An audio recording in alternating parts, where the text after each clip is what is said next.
E aí, trabalhadores, beleza? Bem-vindos para mais um vídeo. Hoje, a análise rápida do Santander, SAMB 3, SAMB 4, SAMB 11, o quarto trimestre de 2020 e o ano de 2020. Será que foi uma boa? Antes, o aviso que esse caráter é 100% educativo, não envolve nenhuma recomendação de compra, venda ou manutenção do ativo, e todo investidor tem que levar em consideração o seu perfil de risco e fazer a sua análise mais aprofundada. Falando um pouco do Santander, né, aqui eu tirei do site do Fundamentei. Então, ela foi fundada aí em 1985, há 36 anos, e está listada na bolsa já há 14 anos. É o maior conglomerado internacional financeiro no país e o terceiro maior banco privado, sede na Espanha. Então, hoje ele representa 0,73% do Ibovespa e o segmento de listagem dele é o tradicional. Ele tem 100% de tag along nas três tipos de ação, tanto a NPN Unity, e o free float dele é baixo, né, 9,5% e 10,6%. Então, tá aqui os sócios majoritários dele. E a avaliação do consumidor no Reclame Aqui é de 7 a 10, é classificado como bom, e na Glassdoor de 3,7 a 5, quem não sabe, é a avaliação dos próprios funcionários. Resultado aqui do Santander, do quarto trimestre de 2020, fechamento do ano de 2020. Então ele apresentou aí o lucro líquido gerencial atingindo a casa dos 13,8 bilhões em 2020, considerando uma provisão extraordinária de 3,2 bilhões, né, no segundo tri de 2020, e a rentabilidade do ROI alcançou 19,1% ao ano. Logo no final do vídeo eu vou trazer aqui um resumo dos indicadores do site do Fundamentei para dizer se isso subiu ou caiu em relação ao ano passado. A carteira de crédito totalizou 411 bilhões, né, com destaque para o segmento de pessoa jurídica no ano e a retomada do varejo no trimestre. Aqui alguns destaques financeiros que eles trazem, né? A margem financeira bruta somou 51 bilhões em 2020, crescimento de 6,6% no ano. E o resultado de PDD ele traz que alcançou a casa de 15 bilhões aqui no ano, em 2020, né? Mas a gente vai ver que agora ele finalizou com um valor abaixo desse. Então, um crescimento de 30% no ano, isso durante o ano, mas a gente vai ver como fechou o PDD do quarto TRI, aí o fechamento de 2020. O índice de inadimplência acima de 90 dias alcançou o menor patamar histórico de 2,1, mas isso muito por conta de postergação também de alguns pagamentos. Falando um pouco de satisfação do cliente, né, o NPS dele atingiu 63 pontos, então ele teve um crescimento de 7,5 pontos ano contra ano. Isso é bem bom, né, olhando para a satisfação aí do atendimento ao cliente.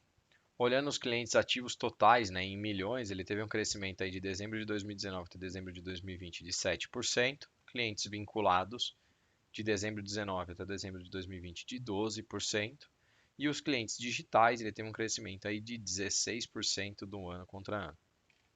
Assim como o Itaú, né, que eu trouxe ontem o vídeo para vocês, ele também está dentro da parte de ESG, de trazer toda a parte de sustentabilidade, negócios sociais. Então, bora aqui falar dos resultados. O resultado de PDD aqui que eu trouxe anteriormente, ele falou que chegou a bater de 15 bilhões no ano, mas eles fecharam o ano com 12,557. Os 12 meses de 2020 versus 12 meses de 2019, né, o ano contra ano, deu um aumento de somente 3,8%. Quando a gente vê lá do Itaú, o aumento estava na casa aí de mais de 40%. Quando a gente olha a margem financeira líquida, né, ele teve um crescimento aí de 7,6 ano contra ano, no trimestre ele manteve zero. Quando a gente olha as despesas de provisão extraordinária, é o que ele colocou, né, que ele teve uma provisão extraordinária de 3,2 bilhões, e isso impactou um pouco o lucro líquido deles. Porém, o lucro líquido no período, igual eu já trouxe anteriormente, de 13,8 bilhões. Então, ele teve uma queda em relação ao ano passado de 5%. E de tri contra tri, ele teve uma melhora aí de 1,4%.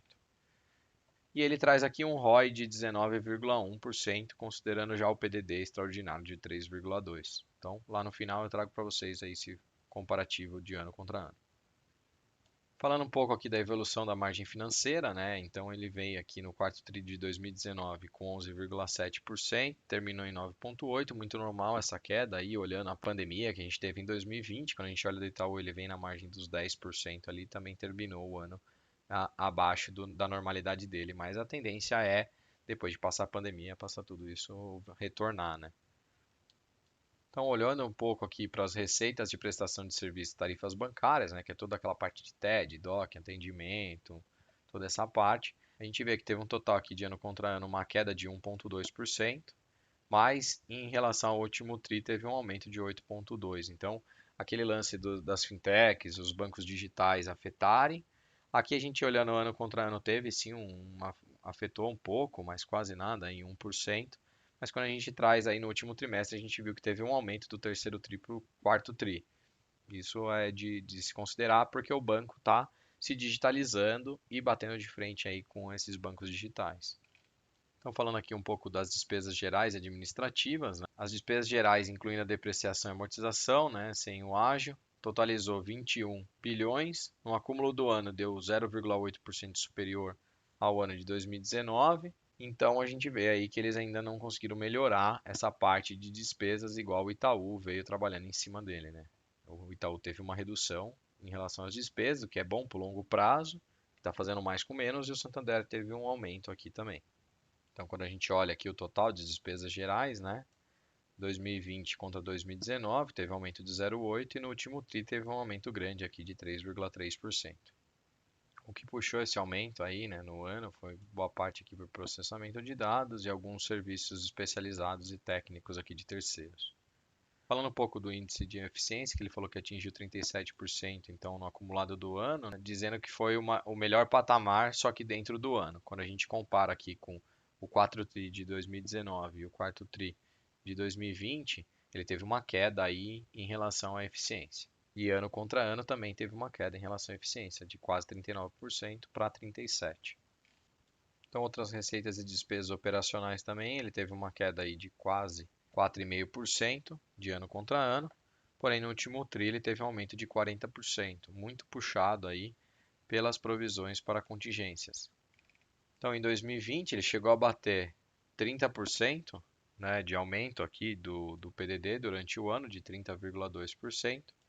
E terminou o ano aqui atingindo uma casa menor, igual eu já mostrei anteriormente. E aí eles colocam aqui, né, que eles destacam que eles estão confortáveis com os níveis dos indicadores de crédito deles, né? E aí um ponto interessante, né, as receitas de recuperação de créditos baixados a prejuízo cresceram 26,2% no ano. Esse desempenho pode ser atribuído ao robusto plano, né, de recuperação iniciado lá em 2019 e inclui o uso de inteligência de dados, digitalização e integração dos canais. Então, no trimestre, a recuperação de crédito caiu 13,2%. Falando um pouco aqui da abertura de gerencial, né, do crédito por segmento, a gente vê que a pessoa física, de ano contra ano, teve um crescimento de 12%. O financiamento ao consumo teve um crescimento baixo, até comparado com os outros, de 3,5%. Pequenas e médias empresas, o crescimento foi grande, aí de quase 40% ano contra ano. E as grandes empresas também teve um crescimento grande também, de quase 24% ano contra ano. Então, o total da carteira ampliada, né, ele chega a um crescimento aí de ano contra ano de aproximadamente 19%. E olhando aqui a carteira de crédito, né, por produto, a gente vê que em relação à pessoa física, o que mais cresceu de ano contra ano foi a questão do leasing, né, veículos, então financiamento de veículos. E olhando a pessoa jurídica, o que mais cresceu foram os repasses, com 52%.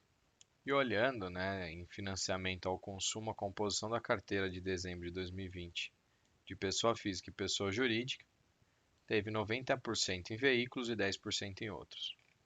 Quando a gente olha o índice de inadimplência acima dos 90 dias, né, em dezembro de 2019, ela passou de 2,9 no total e ela caiu para 2,1. E aí muito, né, desse movimento, eles colocam aqui que foi resultado da própria melhoria, né, do segmento de pessoa física e pessoa jurídica, e também, né, que eles foram influenciados por parte da prorrogação de pagamentos oferecidos pelo Santander.